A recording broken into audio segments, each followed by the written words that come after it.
Buenos días a todas y a todos. Muchas gracias por darme la oportunidad de estar con ustedes o con vosotros y vosotras para hablar de un tema que es endémico en el pensamiento educativo, aunque yo creo que no daré contenidos de utilidad para la perspectiva comparada, pero sí que haré hincapié en puntos que la pedagogía comparada tiene que ver.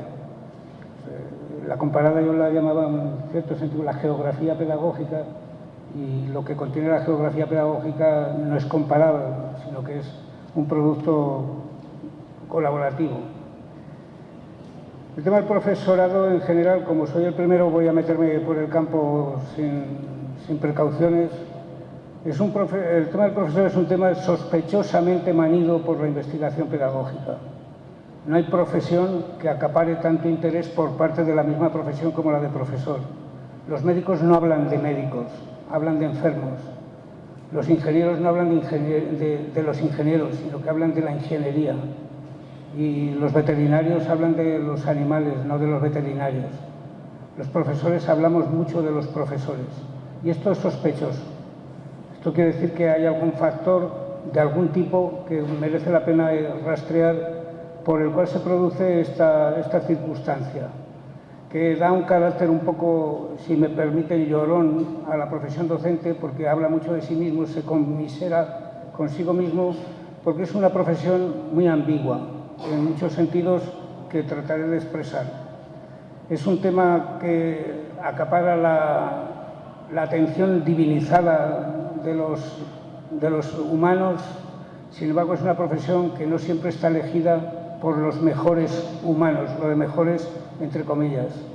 Es una profesión ensalzada y a la vez contemplada al menos en los países del área donde vivo, se habla mucho y bien de ellos, pero se les da poco y no siempre suficiente.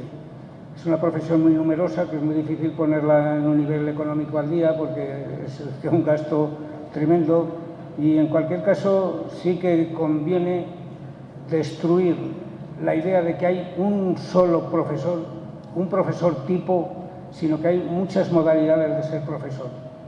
Y eso lo especificaré con un ejemplo. Hay muchas formas de ver y de hablar del tema. La que yo elijo es una, mañana podría elegir otra, y no quiero que se establezcan ideas sobre ortodoxias de ningún tipo. Pero pondré una metáfora para que comprendan lo que yo quiero plantear en primer lugar. Ustedes imagínense que quieren oír presenciar una buena composición musical.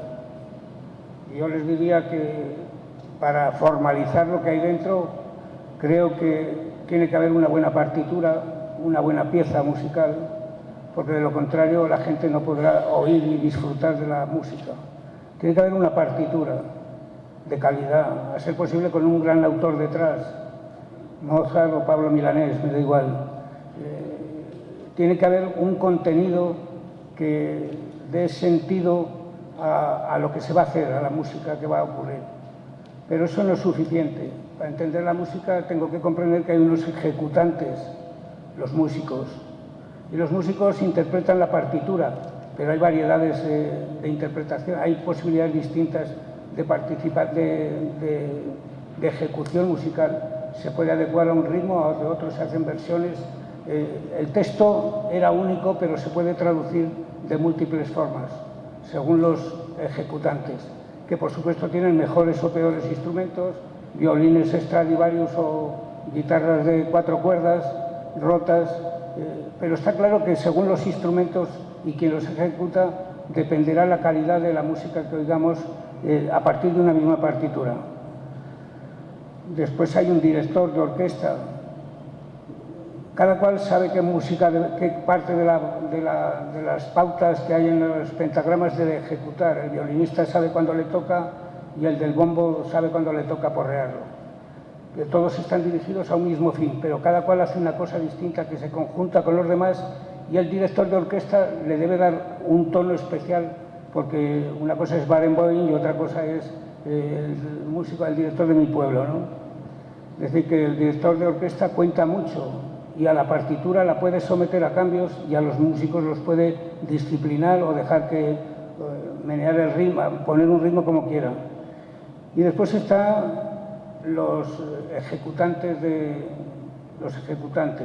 bueno, he dicho los ejecutantes antes, los ejecutantes de la música. Después está el público. El público recibe la música y la percibe según sus gustos, de acuerdo con sus posibilidades, y Bela Bartók no le interesa, pero el himno de la alegría de Beethoven lo ve más agradable. El público cuenta y ama o no ama, desprecia o no aprecia la calidad de los ejecutantes y de la partitura, y al final tenemos que, para emitir un juicio de la experiencia musical, tengo que hablar de la partitura, de los ejecutantes, del director, del público, y se me ocurre pensar que el profesor, ¿qué es? El profesor es el ejecutante de una partitura que se llama currículum, que la realiza en un ambiente organizado donde cada cual desempeña un papel, que en el mejor de los casos debería estar coordinado y dirigido por un director que imponga su sello personal, pero no agote las posibilidades de los ejecutantes y que le permita al público disfrutar. Y el público tiene que estar callado, atento, porque si no, no apreciarán el bien que se les ofrece. ¿Qué quiero decir con esta metáfora musical, que la puedo desarrollar en los hospitales de otra forma?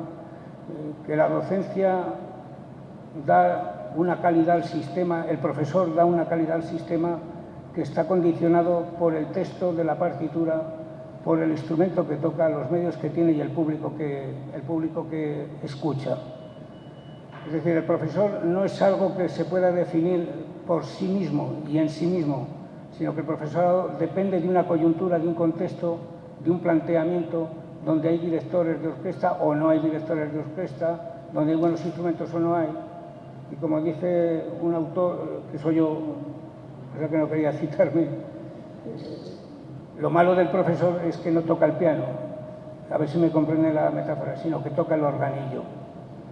El organillo es una máquina de hacer música que dándole una manivela reproduce, porque lo lleva en un disco codificado. Y el profesorado dominantemente, en los niveles inferiores sobre todo, ha sido un organillista de las partituras que él no escribía ni tampoco le daban posibilidades de leer.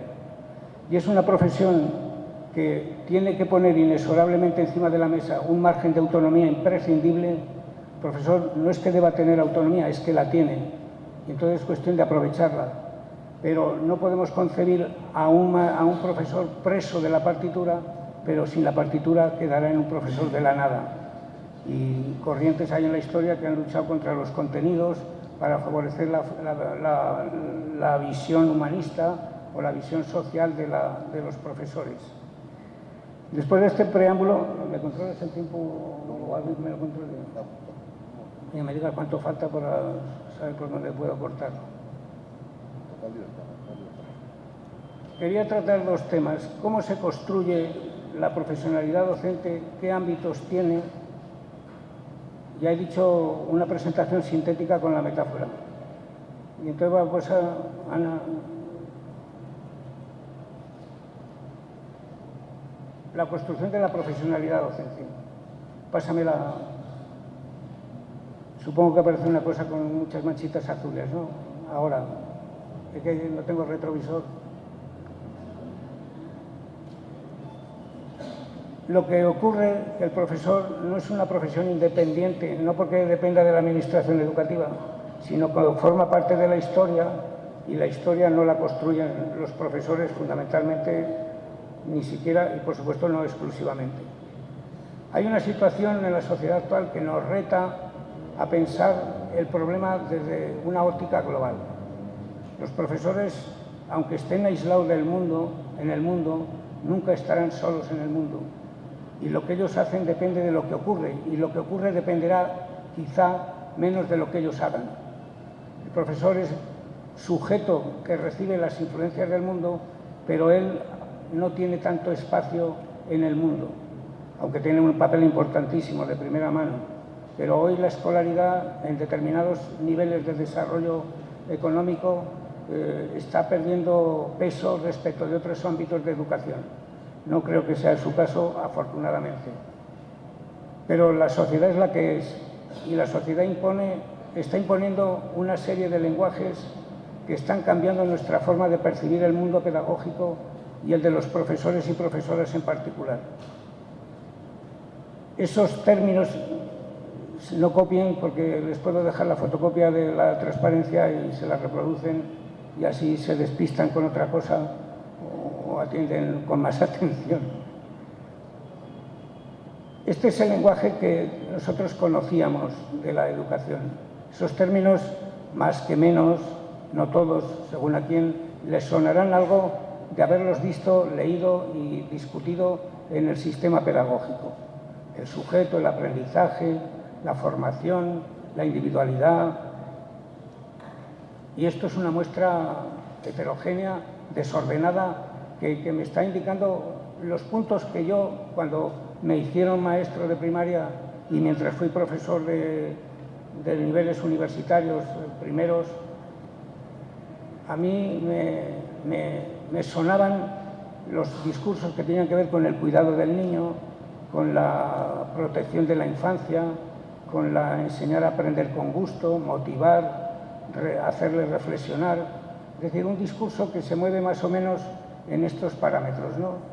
El sujeto es importante, la cultura es importante, adquirir cultura es importante, la liberación se realiza a través de la cultura, ser cultos no es nada neutro, sino que ser analfabeto o alfabeto plantea divisiones muy radicales en la sociedad. Este era el discurso que yo tenía. Pasa. Ahora, sin embargo, empezamos, en algunos contextos más que en otros, antes que otros o más deprisa que en otros, empezamos a escuchar una letanía de términos nuevos que se están incorporando en los textos pedagógicos a través de la influencia de los organismos gubernamentales, de los organismos internacionales, el Banco Mundial, la OCDE, el Fondo Monetario, el Banco Central Europeo, y están introduciendo una nueva retórica, un nuevo discurso sobre las prácticas y pensamientos sobre la educación. Estamos oyendo hablar de rentabilidad, de efectividad, de accountability, de control, de competencias. Lo de competencias está señalado porque se refiere a un libro que tengo hecho colectivo que a mí me parece que plantea las cosas en un terreno ecuánime, el de educar por competencias, que tiene de nuevo Editorial Morata. Bueno, si quieren verme lo que tengo publicado, últimamente vean Editorial Morata.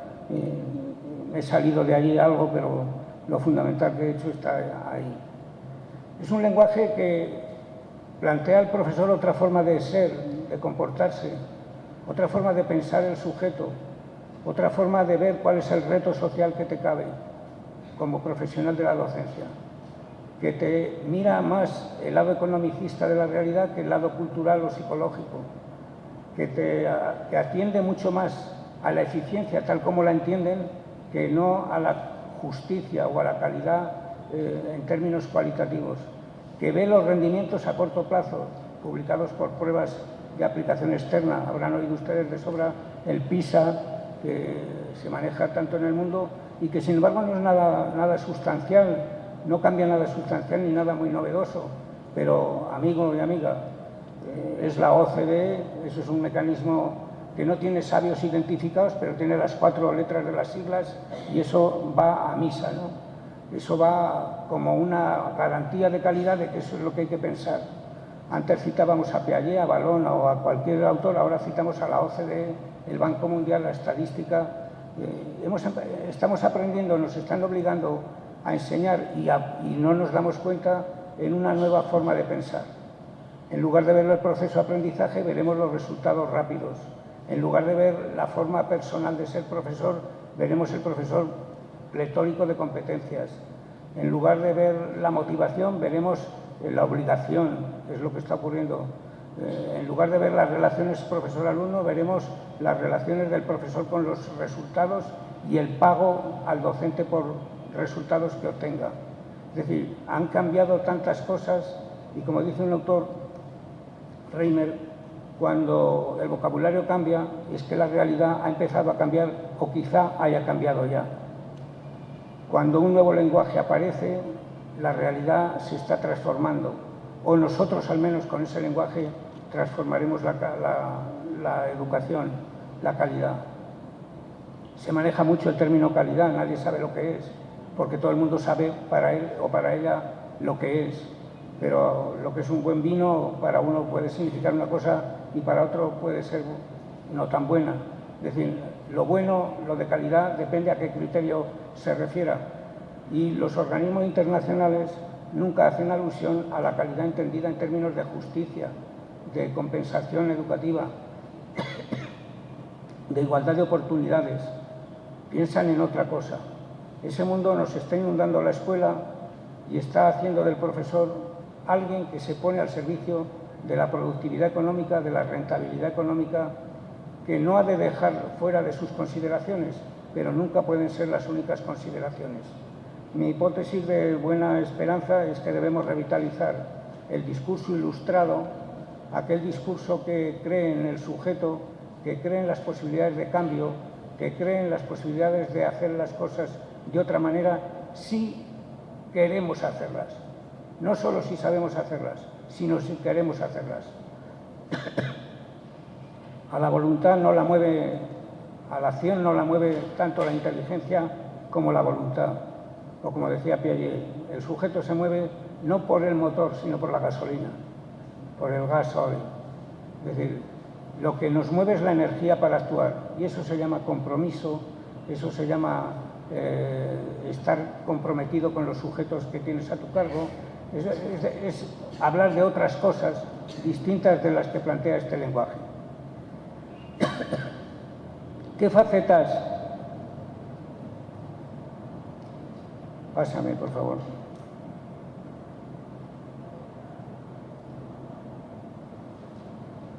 Eso se lo daré escrito, se lo daré fotocopia. ¿Qué facetas hay que comprender para realizar un programa de investigación que sea coherente con los supuestos que defendemos y que sea suficientemente concreto y práctico? Pues yo entiendo que la profesión docente no es la de un mecánico, no es la de un carpintero. También propongo a veces este ejemplo. Compárenme un mecánico de automóvil que para desarmar el motor tiene que saber exactamente cómo hacerlo, pero para montarlo, después de desmontarlo, tiene que saber mucho mejor el cómo se monta, porque si no, no sabe. Es una profesión cuya destreza profesional es aquilatable, circunscrita a unos parámetros determinados, concreta y precisa de transmitir. Ahora vean un carpintero. Puede hacer una silla de 3 o 4 patas, de 2 no, porque entonces se le cae, pero puede hacerla de 5 patas. Y eso no es una opción que venga determinada por el concepto y exigencia del concepto silla. Puede cortar la madera de muchas formas, puede pintarla de muchas maneras. Ya hay un indicio importante de expresividad en la función del carpintero que no la hay en el mecánico a este nivel que yo he hablado. Un piloto de avión, yo ayer pedía que el piloto siga estrictamente las recomendaciones del libro y del manual del avión, porque si le digo que se exprese y sea creativo, no sé dónde nos hubiera podido llevar. Es decir, no es alto y bajo el nivel. No quiero no poner la diferencia entre bajo nivel el carpintero o el mecánico y alto nivel sino tipo de actividad docente. El médico, ustedes lo visitan y dicen, yo creo que tiene usted esto, pero ya veremos cómo evoluciona. Es decir, no tiene idea de lo que está pasando y se pone la hipótesis de a ver cómo evoluciona. El médico tiene, me decía un amigo, 30% de ciencia, 40% de iluminación divina y el resto suerte. Y si un médico te cura, 2 te ponen enfermo y 3 te matan. Y la medicina, fíjense que tiene prestigio el médico comparado con el profesor. Prestigio social, pero epistémicamente el oficio de médico es más semejante al profesor que el de carpintero, y el de carpintero más semejante que el de mecánico. Es decir, hay un componente en el ejercicio de las destrezas profesionales que yo le llamo expresividad, que es el tipo, nivel y grado de actuación que depende del ejecutor del instrumento. Ustedes cambian en el ministerio las partituras. que como los músicos no tengan buenos instrumentos y sepan tocarlos, no sirve de mucho. Metamos más dinero a la educación, una vez que tenemos la escolaridad conseguida. No necesariamente mejora la calidad. Nosotros estamos en mi país estamos en el debate que están cortando los recursos, se llama la política de recortes, yo le llamo de hachazos, un recorte presupuestario increíblemente fuerte. Vamos a bajar en 1,5 puntos el PIB dedicado a la educación. En Europa hay otros en la misma situación y el ministro nos propone una ley de mejora de la calidad, lo cual es una ironía, y dice que los profesores van a ser autónomos, y ya lo eran antes de que llegara él. Sin embargo, nos propone una ley llena de trampas, de mecanismos de autoritarismos, segregación de las mujeres de los varones en los colegios de élite, como los del Opus Dei, que tienen enfoques de la educación muy fundamentalistas, entendidos fundamentalistas en el sentido ideológico del término, ¿no? Es decir, el profesorado tiene la peculiaridad de ser un profesional que se expresa porque se tiene que expresar cuando actúa. No es un muñeco que mueve la manivela del organillo, no es un mecano que reproduce los movimientos que le has programado, es alguien que inevitablemente es personal. Es personal porque ejerce como persona y ejerce como profesional creativo. En el otro extremo de las profesiones, yo pongo el caso de un sacerdote. ¿Cuál es la profesión de un sacerdote? Convertir almas, supongo, ¿no? ¿Qué técnica utiliza para convertir almas? Pues no lo sé, me las imagino. No están codificadas, no son codificables. Los misioneros en América Latina lo hacen de una forma, en la Iglesia Católica, que es más fundamentalista en España, lo hacen de otra.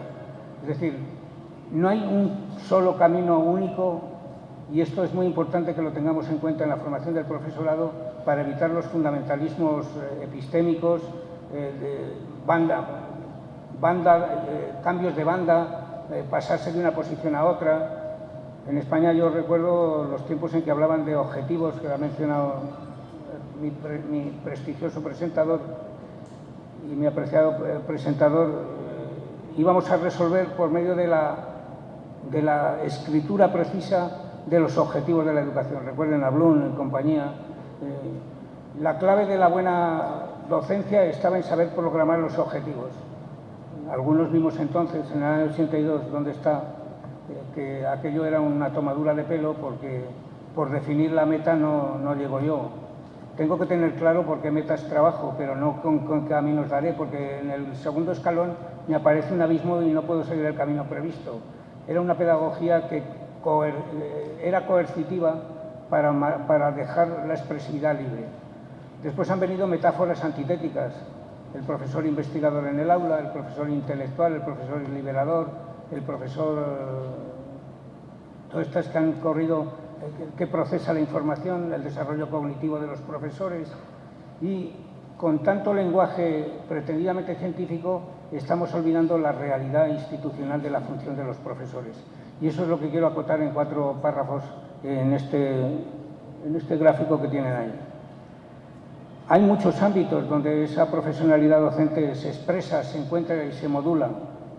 En primer lugar, tenemos que contar con que el profesorado se aparece, se ubica, trabaja desde un contexto donde hay un hábitus, que diría Foucault, unas creencias, un mundo establecido de lo que se cree que es la educación, el sentido que tiene la educación.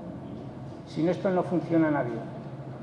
Los profesores y profesoras que no sepan cuál es el suyo es porque no lo conocen, pero lo tienen. Es de suponer que a la educación nos dedicamos por algo que no sea ganar el salario mensual únicamente. Es una profesión que implica militancia. Es una profesión que implica militancia en el sentido político y en el sentido social y en el sentido intelectual y en el sentido humano. Hay que militar por la humanidad, hay que militar por mi pueblo, hay que por los débiles. Pero militar significa no hacer algaradas solo o hacer manifestaciones públicas que no sean algaradas, sino estar comprometido con lo que es la educación. Y la educación es un proceso de ayuda entre los seres humanos para infundir una cultura que haga progresar a las generaciones presentes y venideras sobre las anteriores. Fomentar la solidaridad, fomentar la hermandad en lugar de la competencia. Ese discurso es muy corriente entre nosotros, pertenece al gráfico azul. Pero además nos encontramos con narrativas pedagógicas que ya no solo son las creencias de los sujetos que tocamos como humanos, sino que forman parte de la supraestructura ideológica. Las narrativas de la educación, las grandes narrativas de la educación. La educación vista en términos de mercado es una narrativa. La educación vista en términos de liberación de Paulo Freire es otra narrativa. La función del intelectual reflexivo de Schoen o de Giroud, etcétera, es otra narrativa. Eso lo infunden no las escuelas, no las familias, no los gobiernos. Eso lo infunde la academia, entre mayúsculas. Y la academia ha sido responsable de algunos progresos y también de algunos de los fracasos pedagógicos que existen en el mundo. Estamos muy habituados a hablar de reformas como intentos de cambiar el todo de un golpe y para bien, y nunca salen bien las reformas. Toda reforma está destinada a fracasar porque nunca se realizará una remodelación total del marco. Hay un pensamiento un poco conservador, puede que me digan algunos de ustedes, pero a mí me parece bastante realista, y es que la educación práctica, la que vemos que funciona, lo que hacemos, es una cultura. Y las culturas no se diseñan, se transforman. Y las transformaciones no son súbitas ni por milagro. Aquí no podemos esperar que un día se le aparezca el Espíritu Santo a los apóstoles y con una llamita les dé el don de lenguas. Tenemos que actuar con un colectivo que se mueve a su propio ritmo y manera, que nos hará fracasar según qué metas nos propongamos o que nos ayudará a comprender mejor los procesos de cambios. Las narrativas dan sentido a lo que hago, y el sentido a lo que hago hoy es muy distinto según hable la derecha, la izquierda, los subdesarrollados, los desarrollados, los capitalistas, los pobres no tienen voz. Se la prestan a algunos cuando hay solidaridad. Es decir, para hablar del profesorado, para formar al profesorado, hay un componente de formación teórica, podríamos decir en términos académicos, que yo le llamo ideológica, cognitiva, que es el por qué y el para qué. Buena parte del profesorado sabe dónde está, pero no para qué. Una parte, no sé qué importancia puede tener entre ustedes. Entre mi sistema hay mucho profesor que podría haber elegido cualquier otro oficio. El sistema finlandés, que se pone como un modelo ejemplar de sistema educativo, tiene una entrevista en profundidad con cada candidato para ver qué sentido le da la educación a aquel sujeto. Esto en mi facultad dirían que no puede ser admisible porque no es objetivo, porque no es numéricamente expresable, porque no se puede expresar cuantitativamente, porque no forma parte del lenguaje de la administración y preferirán otro sistema.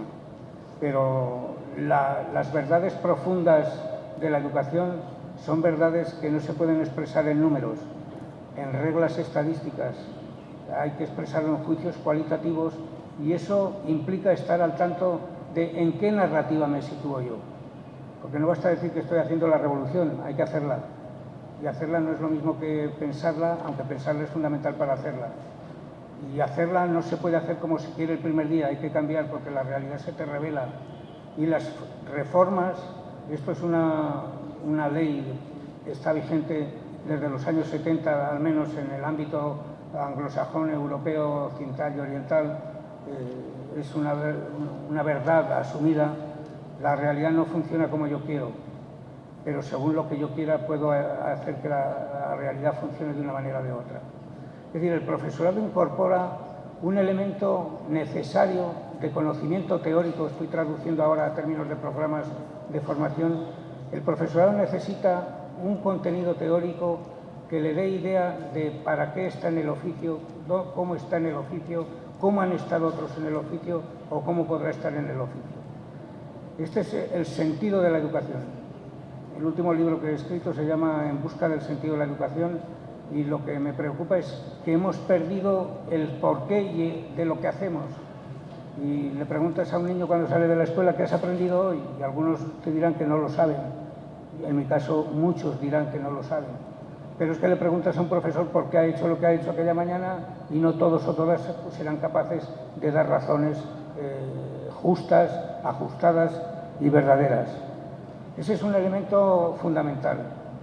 Y ahí hay que ver cómo eso se plasma en 3 planos. Es decir, el apartado 1 y el 2 toman en un bocadillo a 3 planos.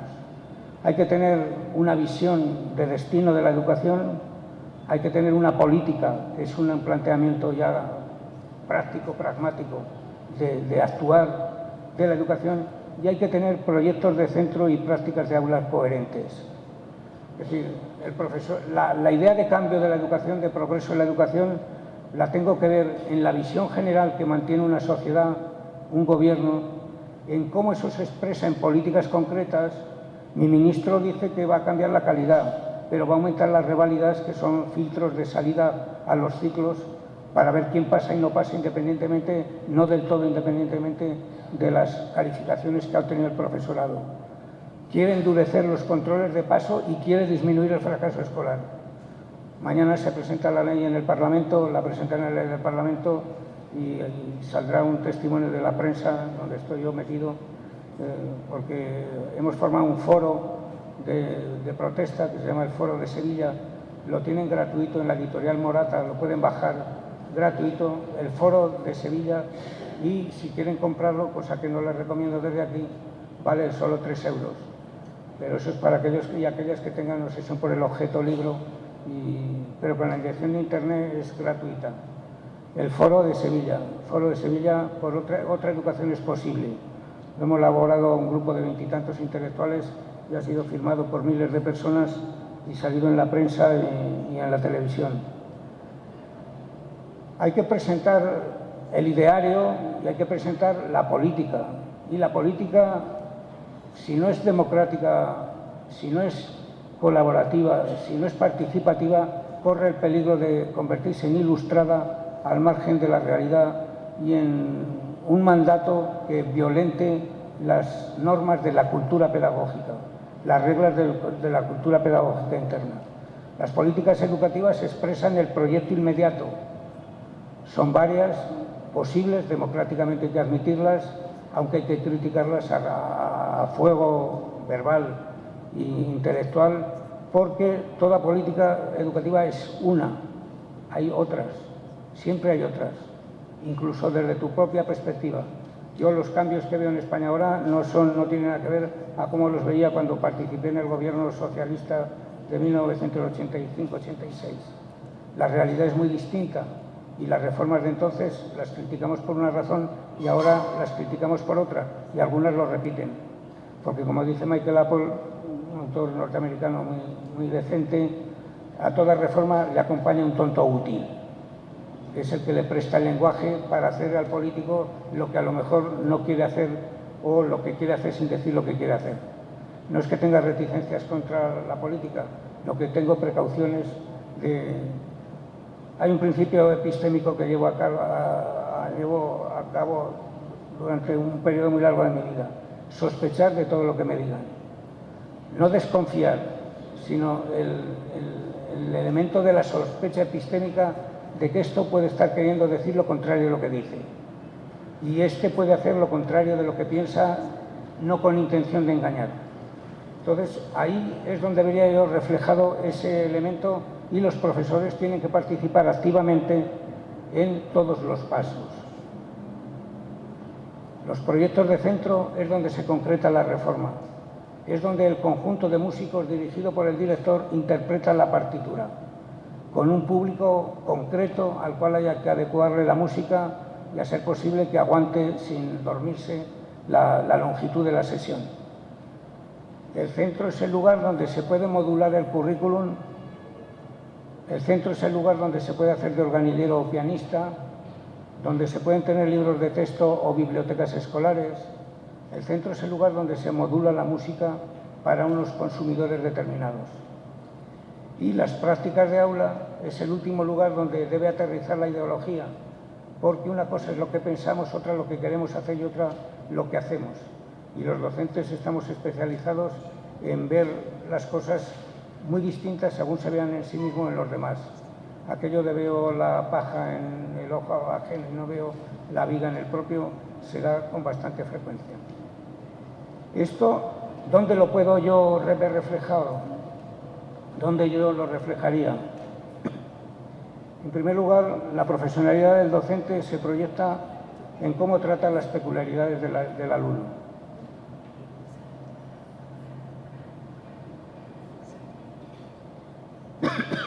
Este es el primer dictamen de la pedagogía progresista. ¿Quién tengo ahí delante y a dónde lo quiero llevar? Se expresa en el diseño del currículum y en los medios que elijo. Es la partitura. Los libros de texto son la partitura y puede ser mejor o peor. Puede ser una sinfónica o un chapurreado.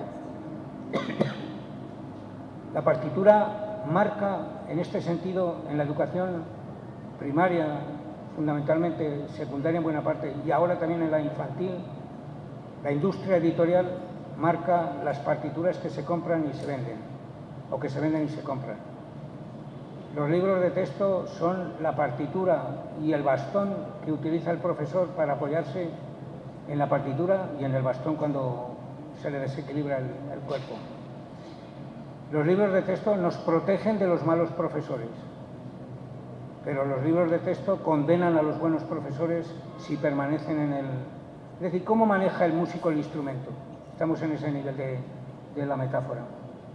Y esos instrumentos hasta ahora dicen que mejorando los materiales puedo mejorar al médico, puedo mejorar al músico, pero que con solo mejorar los materiales no mejoro a la partitura, porque la partitura la hace alguien que no es el profesor. Ha habido una tendencia en Estados Unidos hace una treintena de años que era el currículum a prueba de profesores. Este es un ambiente poco propicio para la música. Hay otra música. Hubo un intento en los años 60 y 70, después del Sputnik soviético, que se movilizaron mucho las universidades con los gobiernos de Estados Unidos, básicamente, que es el que llevaba la carrera espacial, contra la Unión Soviética en plena Guerra Fría, en tratar de hacer materiales a prueba de profesores. Es decir, voy a hacer unos materiales que esté a prueba de los malos profesores. Imposible. Los malos profesores son capaces de cargarse a los buenos proyectos, a los buenos textos. De ahí que digamos que donde haya un buen profesor que se quite cualquier elemento. No, donde haya un profesor y estas otras condiciones estaremos en situación de mejorar la calidad. Las prácticas de evaluación, la elección de métodos es clave y esto solo lo hace el profesor. Normalmente no tiene imposiciones de libros de texto ni de editoriales. Las tareas del aula las maneja el profesor y según qué tareas se hagan, así es la actividad del estudiante interna y según la actividad interna que provoque la tarea, así será el resultado que se provoque. No basta buscar resultados por la vía de las pruebas externas, tipo PISA, que creen que haciendo evaluaciones del profesorado se mejora la calidad de la docencia. Eso es como si la calidad del enfermo se mejorase poniéndole muchas veces el termómetro. Siempre nos daría grave y cuantos más termómetros, más alarma porque da más gravedad. Y si sigo aplicando el termómetro, llegaré a la anulación de mi oficio, ¿no? Últimamente las pruebas externas es el kit de no me digan nada de lo que ocurre aquí para poder hablar tranquilamente. Que no creo que ocurra nada grave, pero la afición con la que los gobiernos, gobiernos de derecha y de izquierda, política, aunque el origen de la broma es de economicismo derechista neoliberal, pero hay en España hay un sector importante del profesorado que se ha sumado a ese tipo de visión, que va en contra de su propia profesionalidad, porque si yo dejo que el Ministerio ponga no va a dejar, estoy sometido a él, si permitimos que una agencia externa introduzca análisis del rendimiento interno, que son lo que ha hecho el profesor con sus estudiantes, desaparece la función del profesor y aparece la del experto fabricante, aplicador y corrector de pruebas, que en España al ministro ya se le ha dicho, perdón por las alusiones, pero uno está lleno de anécdotas del propio contexto, ya le han preguntado quién va a hacer eso, si van a ser empresas privadas, porque eso va a organizar un negocio sumamente importante. Nos han propuesto 4 pruebas globales y la locura del Gobierno de Madrid, del Gobierno regional de Madrid, ha llegado a proponer una prueba a los 5 años. Es decir, que creen que a los 5 años hay que evaluar lo que son los estudiantes, los pequeñitos alumnos, ni siquiera nos atrevemos a decirles estudiantes, para ver cómo va el sistema. O sea, hay una locura, como si no supiéramos cómo va el sistema sin acudir a las pruebas, ¿no? Que le pregunten a la gente que está en la base y veremos lo que ocurre. En este momento las prácticas de evaluación en el mundo entero están condicionando muchísimo la actividad política de los gobiernos, que se ven sustraídos a la magia esa de los números, ¿no? Parece que creer en el 5 es más importante que creer en una expresión que diga el 5. Y los seres humanos no nos manejamos por números, nos manejamos por juicios cualitativos que expresamos en números, pero mi mente no dice 4 o 3, sino que está bastante bien un 5. Pero traduzco lo cuantitativo desde lo cualitativo. Los seres humanos funcionamos con juicios y esos juicios no son de índole sino cualitativa. Las prácticas de evaluación están hundiendo esto. Hay un tema capital, al menos en mi sistema educativo y en otros paralelos, el tipo de agrupación que hacen los profesores dentro y entre las aulas. El profesor de aula aislado es muy distinto del profesor en conexión con otro del ciclo. La organización del currículum por unidades que van ligadas a un profesor es muy distinto de la que liga diversas unidades con distinto tipo de profesores. El alumno puede estar una hora después de otra, o puede estar una tarde y una mañana no, puede salir o puede entrar. ¿Por qué la escuela va a ser como la conocemos y no puede ser como la imaginemos?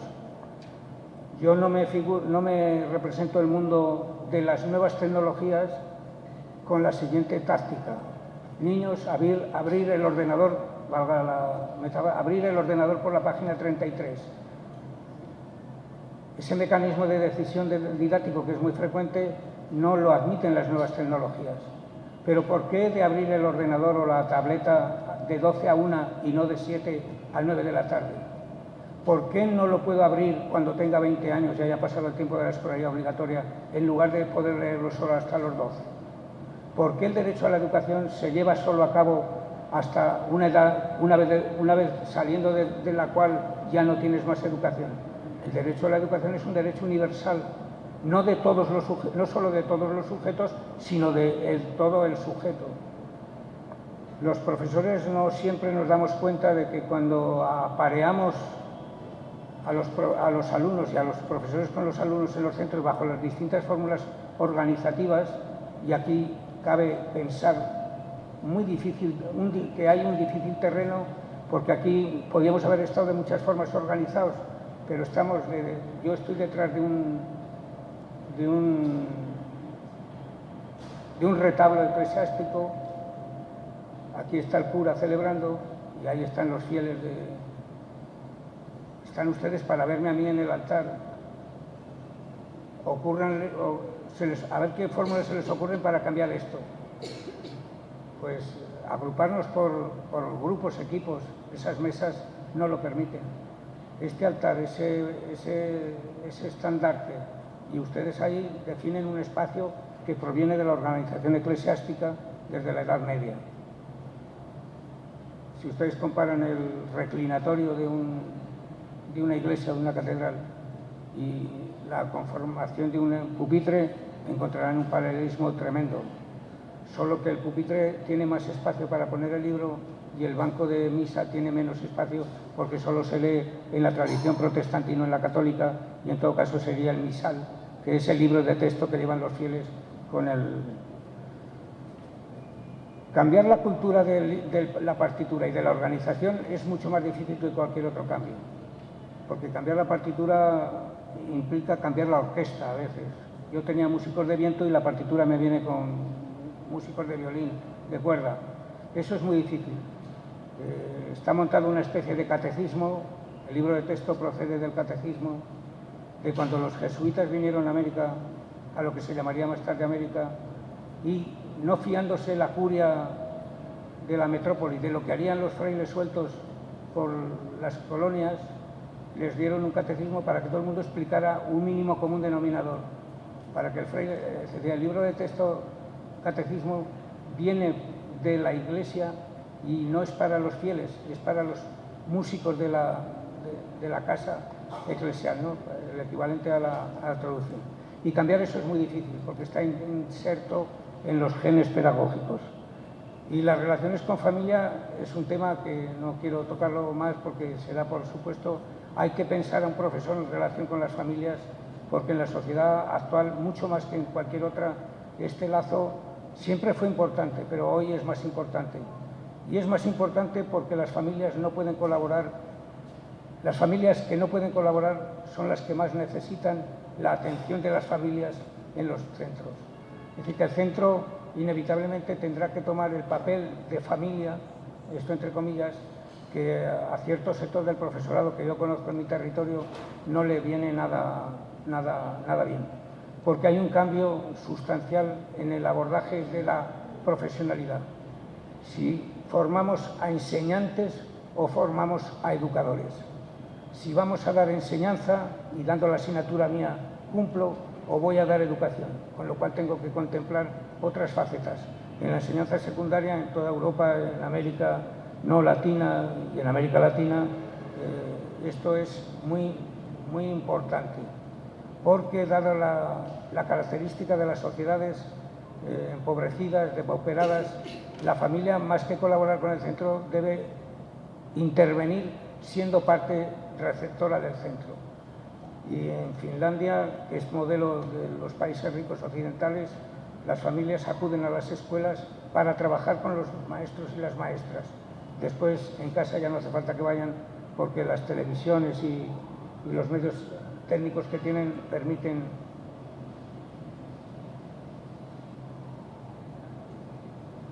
A la hora de hacer un programa de investigación, y aquí creo que estoy hablando en un centro que tiene que ver con ello, pasa, porque me va a ser muy complicado, pasa hasta que no esté el pentágono completo. Pasa hasta que no esté el pentágono. Pasa la anterior, esa.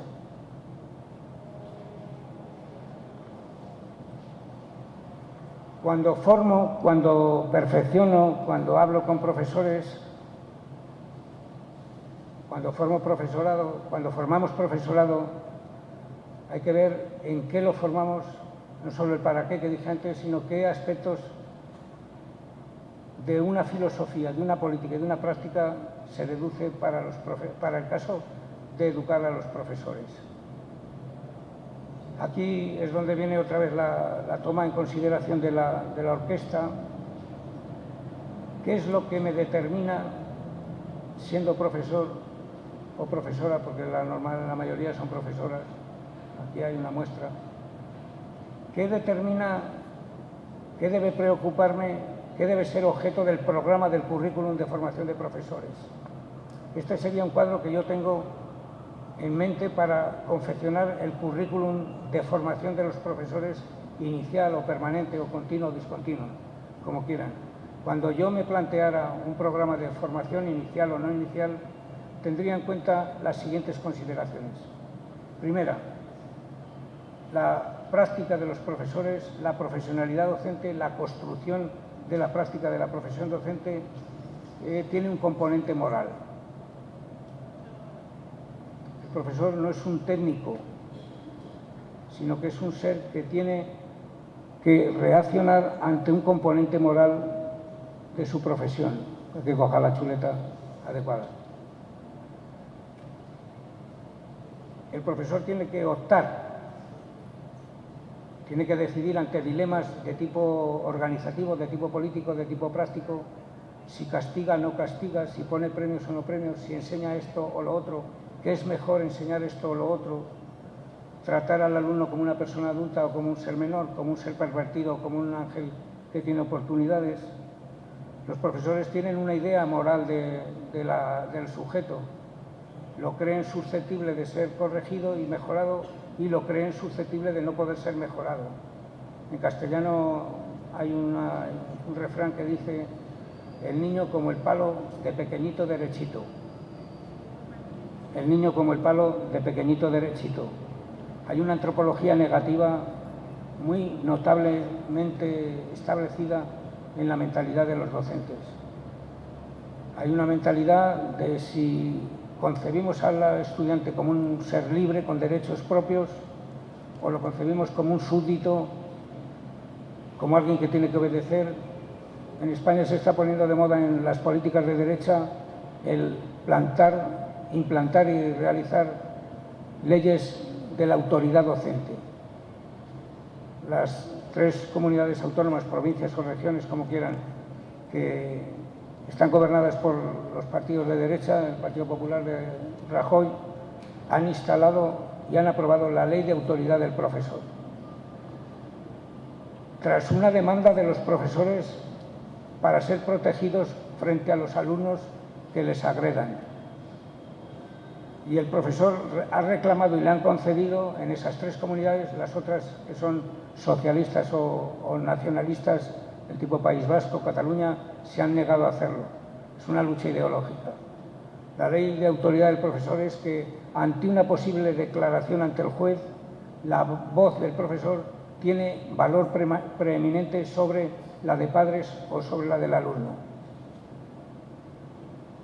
Esto pueden pensar ustedes que aquello es un caos y un ambiente de guerra civil, ¿no? Pues no, las aulas están muy pacíficas, pero siempre hay un caso de un profesor que es agredido y de un profesor que se siente maltratado. Nunca se le pregunta al alumno cuándo se siente maltratado por el profesorado. Y tiene que plantearse moralmente si la autoridad del profesor está por encima de cualquier variable o está sometida a determinados criterios. Yo tengo que optar en si te ayudo o no te ayudo, y tengo que optar en si elijo este camino o este otro camino. La faceta de los valores es inexorable de contemplar en la formación del profesorado.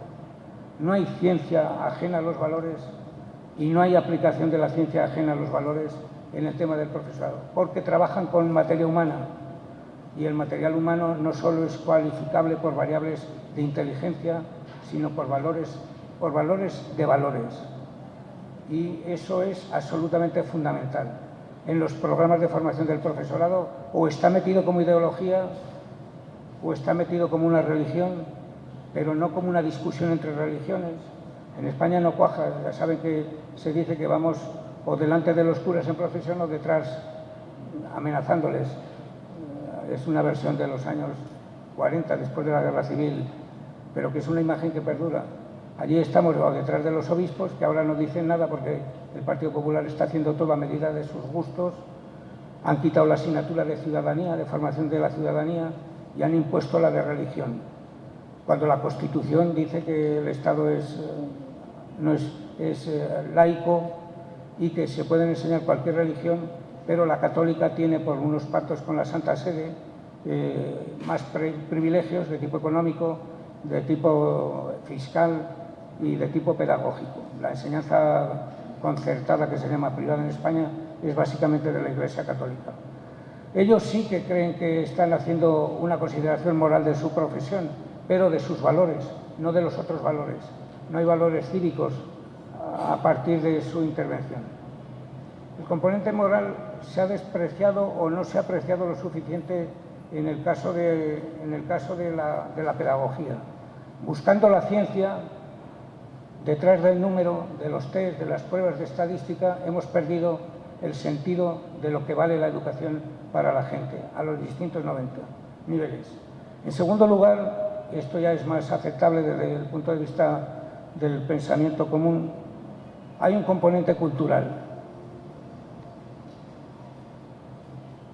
Si el profesorado y la escuela no está para dar cultura, transmitir cultura y hacer partícipes de la cultura, no sé para qué puede estar. Un pedagogo famoso del siglo XIX, Herbart, decía que toda la educación requiere de una instrucción educativa, pero que no toda instrucción dada en la educación es educativa. Para educarme necesito la instrucción, el saber, el conocimiento. Y sin ese conocimiento no hay educación. Pero hay instrucción que no da educación. Da alienación, cultivo del memorismo, memoria al corto plazo solventar la papeleta de las calificaciones y después queda aquel razonamiento que decía que la educación es aquello que queda después de haber olvidado todo lo que se ha aprendido.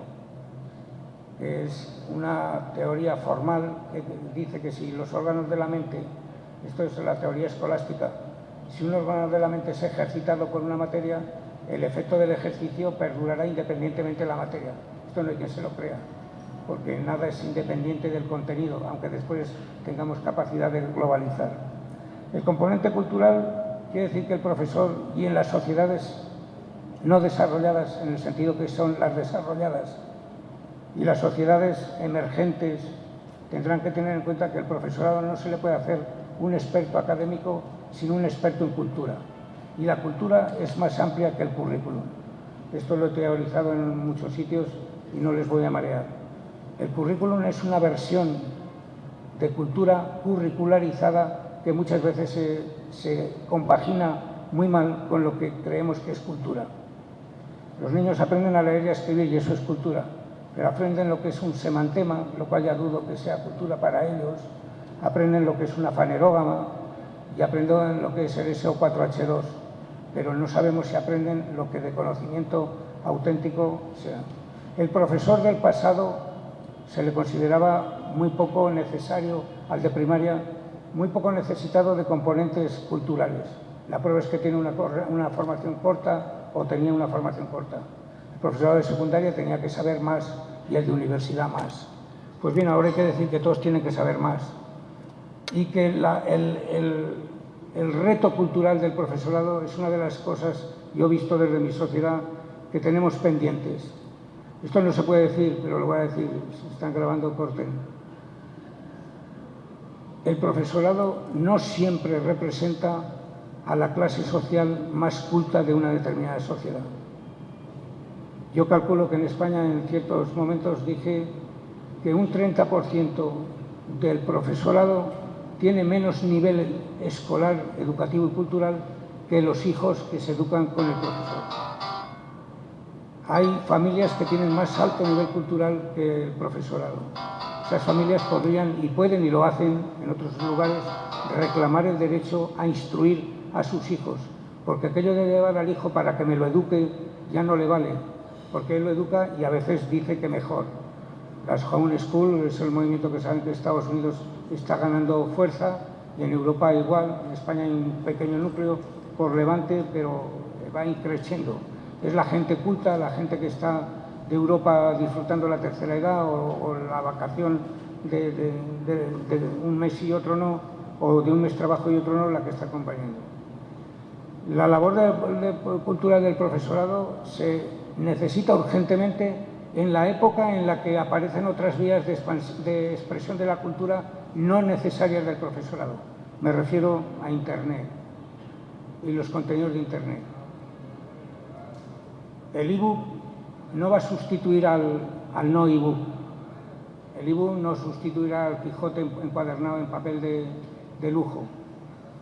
El ebook no sustituirá a los métodos de idiomas, pero puede llegar a sustituir muchas facetas donde la información la tiene mucho mejor, más clara, mejor codificada, mejor expresada, mejor ilustrada en unidades didácticas que se pueden encontrar en Internet, que se pueden comprar otras veces en Internet y que se podrían hacer aquí entre el profesorado.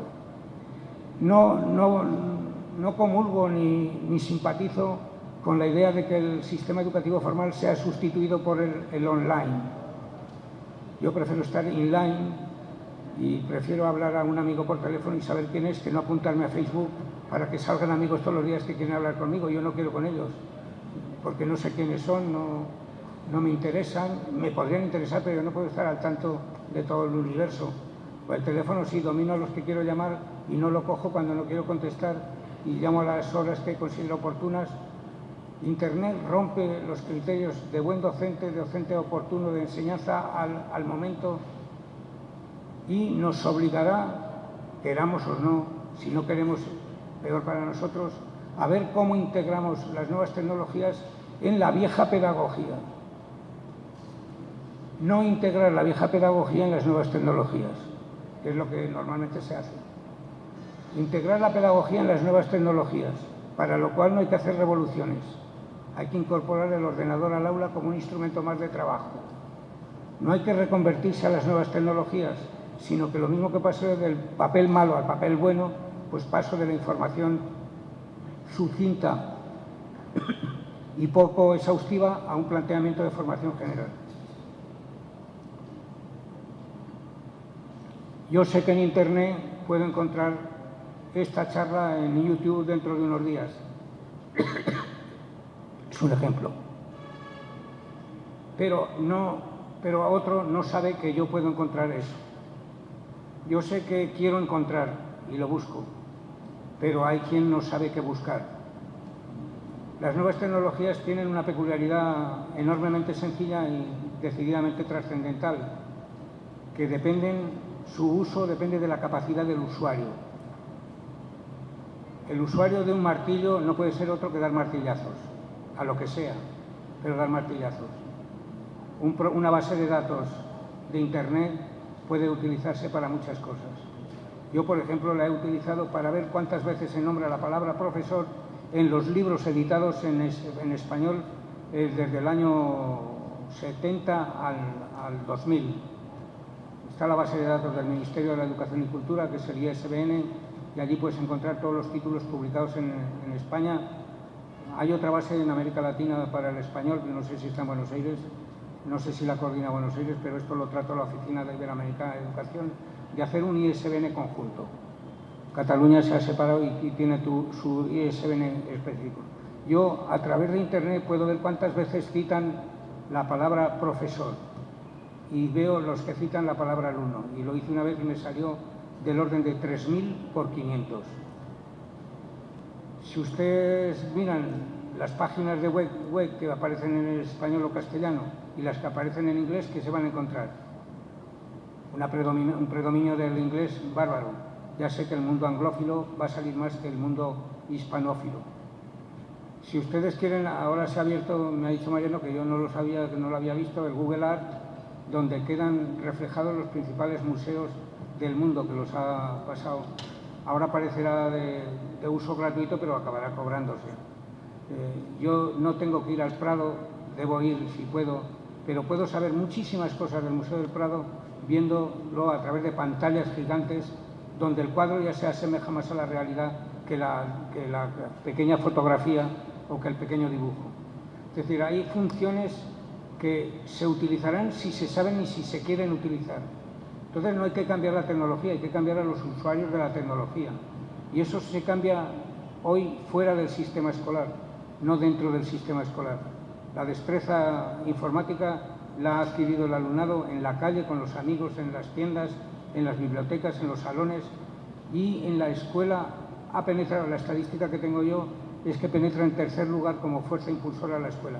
Primero entra por los amigos y el mundo externo, el segundo por la familia, o la familia según en qué medios sociales es la primera. Los padres compran el ordenador antes de que el maestro lo tenga en las aulas.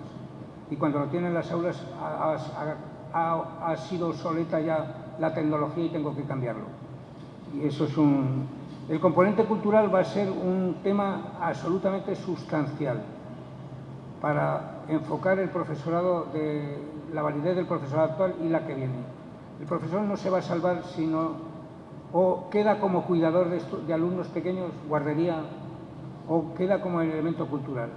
En una sociedad como la nuestra y como esta de ustedes y mía ahora, tiene que ser un agente de emancipación cultural. Y eso significa que tenga cultura, eso significa que sea culto, eso significa que lea. En España digo, y se escandalizan los profesores, los sindicatos, que entre los más lectores no están los profesores. La pedagogía no es una materia muy leída por el profesorado, a veces con razón, por supuesto, pero también en la prensa hay muchas motivaciones para no leerla y la gente la lee. El conocimiento pedagógico no siempre forma parte del atuendo que el profesorado se pertrecha para salir a las aulas. Creen que la teoría no vale para la práctica y ahí quiero dedicar unas palabras. No sé cómo voy de tiempo, jefe. ¿Un qué? ¿Me falta? Una hora. No, pero yo quería dejar tiempo para... No, voy a seguir, no aguanto. No. Hay un componente cultural y hay un componente técnico. Y aquí quiero hacer una meditación que les puede ser de alguna utilidad para que piensen, no para que cambien, sino para que piensen si conviene cambiar. La figura técnica del profesor. Otros dirían que hay que distinguir entre profesionales y trabajadores, entre técnicos aplicados y teóricos no aplicados. La universidad está dividida en instancias de creación del conocimiento y en instancias de aplicación del conocimiento. Y a mí muchas veces me dicen, cuando escribes un artículo en la prensa o en cuadernos de pedagogía, que no sé si la conocen, que al fin y al cabo, la semana pasada que edité en un periódico El País un artículo sobre lo mal que consideran a la pedagogía, hay gente que me decía, es que ustedes solo saben hablar desde el púlpito, bajen a las aulas y allí verán lo que es. Y yo le digo, yo he sido maestro y he bajado a las aulas y soy ciudadano que no conoce a Rajoy, pero opino de él. Y puedo opinar de Rajoy lo mismo que puedo opinar del presidente de Venezuela, aunque no lo conozca. Si no, no sería posible la humanidad. La alternativa teórico-práctica ha estado muy mal planteada en los estudios de educación. No se puede dividir psicología o pedagogía básica y pedagogía o psicología experimental y aplicada, porque lo aplicado es teórico y lo teórico es aplicado. Lo que pasa es que lo teórico es aplicado en un sentido y lo aplicado es teórico en otro sentido. Nadie deja de tener una teoría detrás de él o de ella. Ningún práctico es ateórico, lo que es ignorante de su teoría. Y su teoría no es la de Piaget, la de Vygotsky, la de Luria, Leontief. Su pedagogía es su pedagogía, su teoría. Y su teoría está hecha de retazos de teoría cultural, científica, y es una amalgama que ya no se sabe lo que es.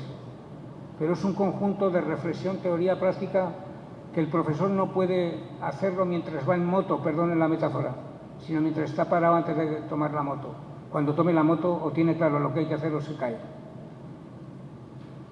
El profesor necesita tener apoyos de acción, mecanismos para saber lo que hacer y pensar sobre ello antes, durante y después. Pero como piensa mucho durante, se le cae la moto. Un profesor se mete en la acción con una teoría, pero no puede practicarla. La tiene que observar al final o preverla al principio, o verla en otro, observando a otro. Y eso está muy relacionado con la tolerancia que en los últimos decenios las epistemologías cualitativas innovadoras nos dan a los pedagogos y a los psicólogos como posibilidad. Ha sido la teoría de los constructos de Kelly, o la teoría del pensamiento implícito, o las teorías cognitivas que llaman no formales, las que nos han puesto de manifiesto. Yo esto lo traté muy exhaustivamente en el libro Los poderes de la educación. Los profesores tienen todos teoría. No hay a nadie que tolerarle que diga que él no es un teórico. Lo que no le vale es la teoría del otro, la teoría del teórico. Pero es que yo digo más, es que la teoría no tiene nada que ver con la práctica. Esto a los clásicos marxistas les sonará mal y a otras personas. Lo que quiero decir es que la teoría es un problema del pensamiento y la acción es un problema de la práctica. Y en la práctica se ponen de manifiesto pensamientos y en los pensamientos hay prácticas históricas incrustadas. Pero no cabe pensar, yo conozco el libro de fulano o fulana y lo aplico. Yo conozco la teoría de tal autor y la aplico. No, tú lo que harás es con esa teoría interpretar lo que ves en la práctica. La teoría del profesor le ha de servir para conocer, concienciarse y saber qué alternativas tiene, porque es la profesión abierta. No está determinada por el saber del carpintero, aquello que conté, sino que está determinada de forma muy tenue. La teoría está muy relacionada de forma muy tenue con la práctica. Y hay profesores que la tienen más clara y menos clara, y hay profesores que la tienen anticipadamente y otros que la tienen a posteriori de haberse realizado. La comunicación teoría-práctica es una comunicación circular entre el conocimiento teórico, el pensamiento personal y las prácticas educativas, lo que se ha llamado la investigación-acción en unos terrenos, la colaboración participante en otros, la observación participativa, etcétera, etcétera. La importancia, lo que determina la práctica es la teoría que tiene el profesor y el director y el inspector y el ministro de la Gobernación y el de Educación. El ministro mío tiene la idea de que los chavales tienen talento o no tienen talento. Y el que no tenga talento, ¿para qué gastar dinero en él? Llevémosle hasta la primaria, hasta el final, pero allí olvidémonos de él, porque no... También hay quien pensó en un momento de la historia que las mujeres no podían participar en la vida social porque no tenían alma, y últimamente hasta que conquistó el derecho a voto, porque no tenían capacidad de juicio para participar en la vida pública. No, si no hubiéramos sido los que fueron y los que somos utópicos, ir más allá de la realidad, no hubiéramos hecho una de las revoluciones más importantes del siglo XX pasado, que fue la revolución del descubrimiento del niño y de la mujer. Descubrimiento, quiero decir, polo de atención de las actividades prácticas. Pero el profesor tiene que saber hacer. El profesor se le puede enseñar sobre lo que se ha hecho, guiarlo en el hacer, en el practicum, que es la clave de la formación. El practicum es el momento en el que, estando en situación práctica, tengo que echar mano de cables. ¿Y qué me decía Stenhouse o fulano de tal? Y eso no se aplicará nunca a la práctica. Paulo Freire no se puede aplicar a la práctica, porque él habla y lucubra. Lo que se puede sacar son métodos parecidos o iguales a los de él, que ha experimentado en la práctica porque le guiaba una idea. Las ideas, esto los escolásticos medievales europeos lo tenían claro. La inteligencia ilumina la voluntad para que obre justamente. La teoría debe iluminar al práctico para que actúe correctamente. Y en esa concepción técnico-teórico-práctica aparece un elemento que es el quid de muchos de los discursos, batallas y reivindicaciones sindicales, que es el de la autonomía del profesorado. El profesor es autónomo porque no es un técnico. Si fuera un técnico, la técnica le eximiría de cualquier labor de tipo profesional autónoma. Estaría todo pensado. El mecánico no tiene que pensar si el cárter del carburador va a un sitio a otro. Este lo hace o no lo hace. El carpintero ya tiene que decidir, porque la madera no le da solo la solución ni la demanda del cliente, y el sacerdote ya pues no sé lo que puede hacer para convertir almas, y tiene autonomía total. El profesorado tiene más autonomía de la que se cree porque no utiliza la que tiene. Y no utiliza la que tiene porque a veces le tiene miedo, como Fromm decía, el miedo a la libertad de ser autónomo. Y el miedo a la libertad de ser autónomo significa confrontarse con los demás, obstáculos que van en contra de sus opiniones, es decir, una vida llena de tensión intelectual, de tensión moral y de sacrificios también. El profesor es alguien que tiene que tomar responsablemente decisiones no determinadas ni por la ciencia ni por la experiencia, porque la experiencia tampoco se puede trasladar de un sitio a otro. Cuando te critican la teoría, a los que predicamos en las catedrales, pseudocatedrales, nos dicen que somos utópicos, y dices, muy bien, ¿y qué? Eso es mi misión. Si te digo lo ramplón, no salimos de ahí. Lo mío es provocarte la utopía en la medida que pueda y quiera. Pero tú tienes que saber que eres autónomo para aceptarlo o no, y que tienes que pronunciarte. Porque si no te pronuncias, te has pronunciado aunque no sepas sobre qué te has pronunciado. La autonomía profesional no puede ser una reivindicación, porque es un hecho. Y lo que hay que hablar, yo esto lo discuto con los sindicatos en España y en algún otro país, lo que hay que hablar es de responsabilidad del profesor más que de autonomía. Porque autonomía la tiene, pero la responsabilidad no siempre se le exige. Si el fracaso escolar en el mundo es alto, si la calidad de los sistemas educativos ha mejorado, es gracias muy fundamentalmente al profesorado. Si mejora el fracaso escolar es porque los profesores lo hacen mejor, pero si empeora el fracaso escolar posiblemente los profesores también tengan, digo posible para que no me insulten, posiblemente también tiene que hacer. Y someter a crítica al profesorado en un sindicato es muy difícil porque la lucha política predomina, las variables de la lucha política predominan sobre las variables del tipo técnico-pedagógico. El profesorado, puesto que tiene la responsabilidad moral de decidir ante el sujeto que tiene derechos, ante la opción de los fines que elige y los medios que practica, no puede atar a un niño a la pata de la mesa, como comento en un artículo esta semana en Cuadernos de Pedagogía, porque a un profesor se le ocurre atar a un niño de 8 años a la pata de la mesa, decirle que le bajen los pantalones, que esto lo están grabando, porque si no pensarán que España es un lugar de perdición, y que les diga que cuando sean mayores vayan a Estados Unidos a comprar armas porque los judíos nos están volviendo a... Y esto sale en la prensa un día y hasta ahora, ¿qué ha pasado?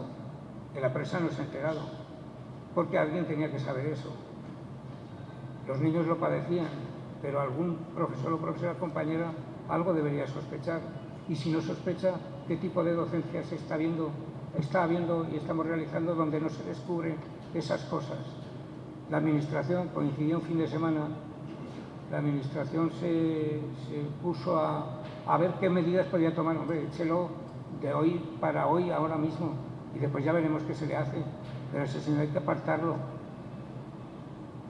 La solidaridad intercorporativa, intersindical, llega a veces a oscurecer la realidad porque no quieren plantear los problemas que realmente tiene el sistema, que en parte son los de ellos y en parte no. Porque decirle a un sindicato que la mejora del presupuesto educativo no necesariamente lleva a la mejora de los resultados, eso es muy duro. Pero eso es un reto para pensar por qué ocurre eso. O para desligar el bienestar material del profesorado de la carrera docente. El docente es un trabajador y como tal tiene derecho a mejorar el nivel de vida independientemente de la... pero no es esa la sociedad que nos dibuja el mapa amarillo, ni alguna de las variables que mencionaba el mapa azul. Componente técnico tiene, y al profesor hay que darle ejemplos. Un teórico del currículum, Claibar, decía: cuando me hablen de currículum, cuando le hablen a usted de currículum, dígale, denme un ejemplo, denme un ejemplo. No me hable de respuestas curriculares, deme un ejemplo de cómo lo haría usted o cómo lo hace. Porque el carácter técnico no es el que me den la receta y yo la aplico, sino que yo tengo que modular la receta a mi medida, de mi pobreza, de mi riqueza.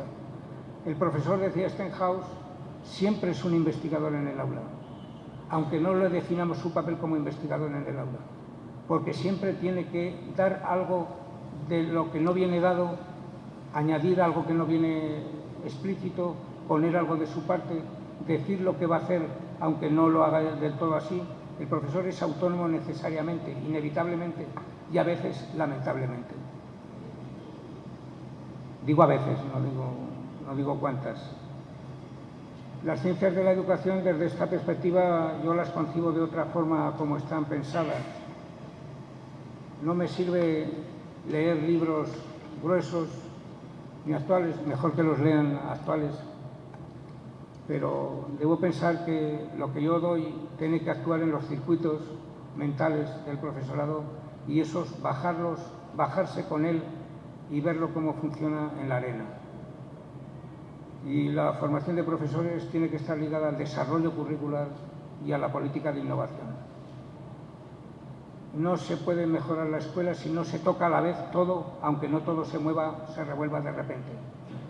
Las reformas tienen que enfocar el todo para sistemáticamente afrontarlo, y el desarrollo del currículum, la formación del profesorado y las condiciones de las aulas son tres elementos que no pueden dejar de tocarse para manejar las políticas de formación. Si ustedes les forman en la teoría, en el pensamiento y la discusión, se pueden ir tan contentos y sentir que han mejorado sus perspectivas. Esto no lo sabía, esto me ha dado una idea, pues voy a leer, hemos sido operativos. Pero lo interesante es que eso les mueva a las actuaciones en la práctica. El currículum no se impone, se transforma cuando se aplica. Y se transforma siempre que se aplica, para bien o para mal. el profesor siempre es un desarrollador del currículum. A veces lo mejora, como el instrumento que mejora la mala partitura. A veces la mala partitura viene con un buen piano y un buen músico y salvan la sesión. Algunas veces tienen un público que no entiende y es como si no hubieran hecho nada. Pero con la mejora de la partitura no mejoras la música. Si al músico no lo mejoras con la partitura y el instrumento musical, de nada sirve la formación que le demos. Y después el piano, pues cuanto mejor sea, mejor sonará. Pero un desastre de pianista no le sacará las virtudes de un maestro.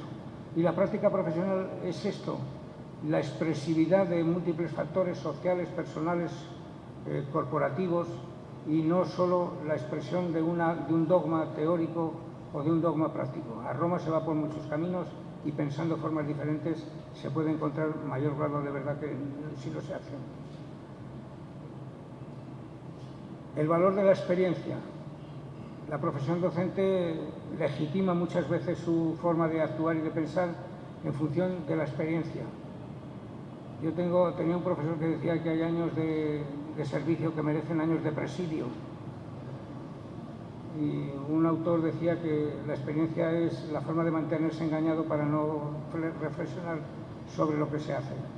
Ahora hay un movimiento sindical en España en estos días porque quieren primar a los profesores que tienen servicios interinos sobre los nuevos que entran al sistema educativo.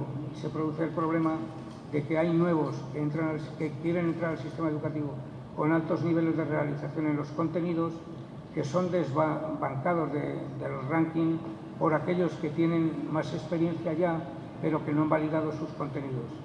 Y esta es una batalla donde académicos y políticos estamos enfrentados.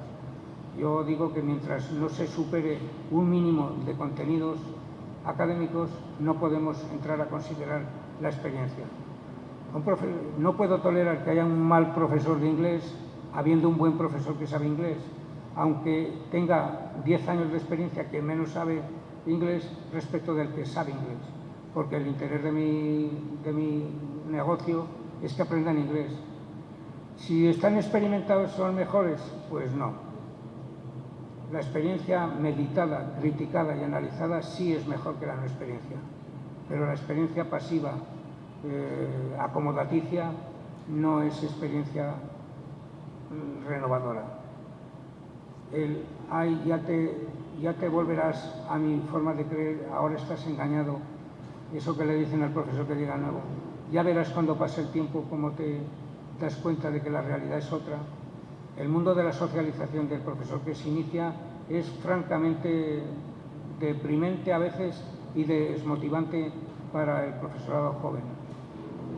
La edad ha dejado de ser un elemento que correlacione positivo con la experiencia pedagógica, con la calidad de la experiencia pedagógica, aunque para determinados oficios lógicamente hace falta saber algún medio, algo de esto. Componente idiosincrásico, lo he dicho.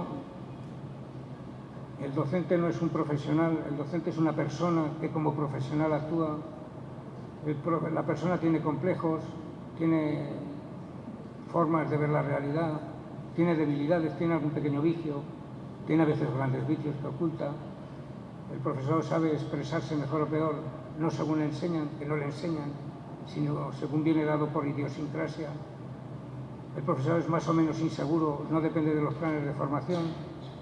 Es más atractivo o menos atractivo pedagógicamente, y estos son factores que idiosincrásicamente tiene cada profesor. El papel de la personalidad es algo que sabemos que está incidiendo, pero no podemos meterle mano al problema porque es difícil elaborar un modelo de práctica pedagógica o de selección de profesores que esté basado en la personalidad, porque si no, a mí no me hubieran elegido. Ser díscolo, discrepante, etcétera, etcétera, no. Si es lo que hacemos con los niños todos los días, que les pedimos que sepan expresión oral y no les dejamos que hablen en el aula. La expresividad está muy poco contemplada por las premisas que funciona el sistema educativo.